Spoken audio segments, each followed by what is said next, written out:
दुर्गा नदी के किनारे बसा एक गांव फूलपुर। गांव में कुछ 100-150 लोग रहते थे।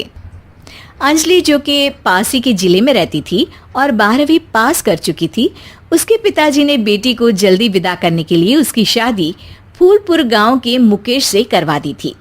मुकेश कभी स्कूल नहीं गया था और इस कारण वो पढ़ा लिखा नहीं था और बाकी गांव वालों की हालत भी मुकेश जैसी ही थी। मुकेश के घर में उसके माता पिता भी रहते थे। सासू माँ, मैं बाहर मंदिर तक जा रही हूँ, आधे घंटे में आ जाऊंगी।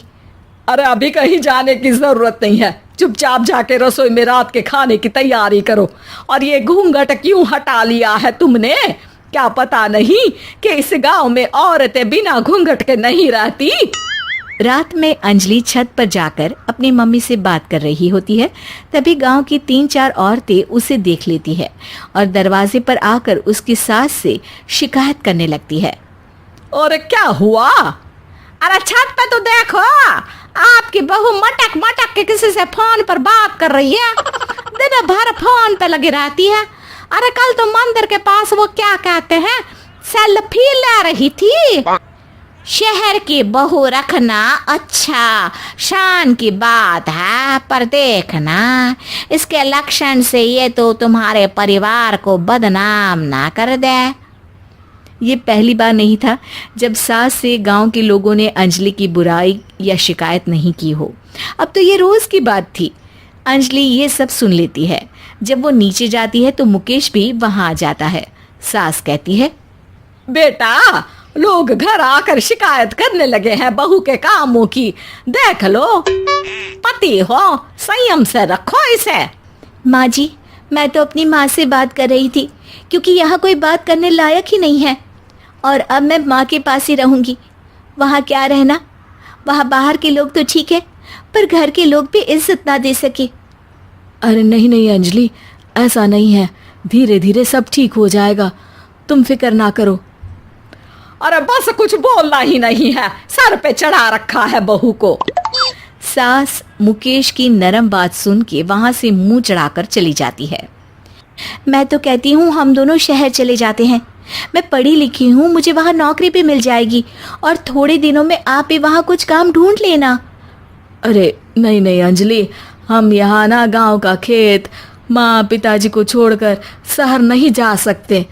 माँ पिताजी को कैसा लगेगा और गांव वाले क्या सोचेंगे? ये कहकर मुकेश सोने चला जाता है और अंजलि की गांव वालों द्वारा बुराई का सिलसिला बहुत दिनों तक चलता ही रहता है। लेकिन अंजलि गुस्सा ना दिखाते हुए समझदारी से काम लेती है। बारिश का मौसम चालू हो जाता है। जोरदार बारिश से पूरे गांव में हाहाकार मच जाता है। दुर्गा नदी में बाढ़ आ जाती है और बाढ़ का पानी पूरे गांव की फसल तबाह कर देता है। फसल की ये हालत देखकर गांव वाले निराश हो जाते हैं और बात तो यहाँ तक पहुँच जाती है कि कुछ लोग तो अंजलि को इस सब का दोषी ठहरा देते हैं। अरे पूरी फसल तबाह हो गई, पता नहीं किसकी नजर लग गई है। अरे जब से चौधरी परिवार में ये शहर की बहू आई है ना, तब से ही गांव की शांति चली गई है। इसके कर्म कांड से माँ दुर्गा नदी भी खुश नहीं है। ये सब सुनकर बेचारी अंजलि रोते हुए अपने घर चली जाती है। कुछ दिन बाद सभी गांव वाले अपनी फसल का मुआवजा लेकर अपने अपने घर आते हैं। मुकेश भी 1500 लेकर आता है। अंजलि को जब पासबुक दिखाता है तो अंजलि हैरान हो जाती है। अरे, ये पासबुक में तो उन्होंने 4000 की एंट्री करी है और आपको सिर्फ 1500 दिए। सच में? अरे वो सरकारी अफसर आपको बेवकूफ बना रहे हैं। सरकार की तरफ से हमें 4000 मिले हैं, लेकिन बाकी का सारा पैसा खुद ही खा रहे हैं। आप लोग के अनपढ़ होने का फायदा उठा रहे हैं।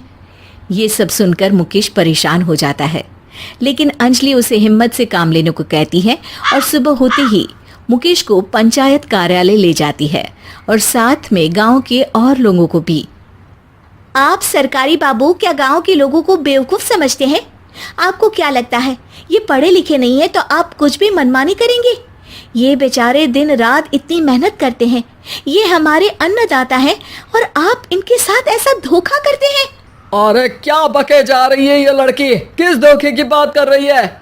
अपने कांड करके नदी माँ को नाराज करके हमारा नुकसान करके इसे चैन नहीं मिला क्या?